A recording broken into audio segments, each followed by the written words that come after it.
এলাকার মেয়ে বলছি, বলুন। পিঙ্কিকে আর কল দেওয়া যাবে না, কি করবেন আর ওনাকে বলে আপনি বলুন তো। রাত থেকে আমরা কত কন্টিনিউ স্যার আপনাকে ফোন করে আছি, আপনাকে সুপর্ণা আন্টিকে ফোন করে আছি রাত 2:30 থেকে। আজকে মানুষটা মার্ডার হওয়ার পর, জীবনটা চলে যাওয়ার পর এখন ফোন করে খবর নিচ্ছেন পিঙ্কি কোথায়?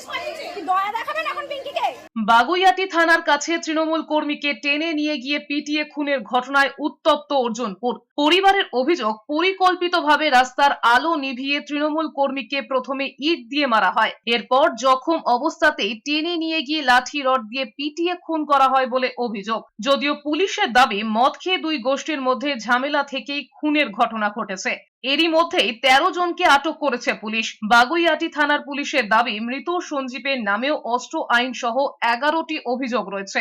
স্থানীয়দের দাবি, বিধাননগর 8 নম্বর ওয়ার্ডের তৃণমূল কাউন্সিলর সুপর্ণা ঘোষ পাল এবং মেয়র পরিষদ দেবরাজ চক্রবর্তীকে রাতে বারবার ফোন করা হলেও সাড়া মেলেনি। এরপরে সকালে এলাকায় গেলে দেবরাজ চক্রবর্তীকে ঘিরে বিক্ষোভ দেখায় স্থানীয়রা। পুলিশকে ঘিরেও বিক্ষোভ দেখানো হয়। বড়বাবুকে ফোন করেছি আমরা থানা, 3বার ফোনটা কাটার পর, 3বার ফোন কাটার পর একবার ফোন ধরে বলেছে ঠিক আছে পাঠাচ্ছি। মাত্র 3টে সিভিল লোক পাঠিয়েছে, সিভিল পুলিশ যারা রাস্তা পাহারা দেয়, কোনো পিসি পার্টি আসেনি।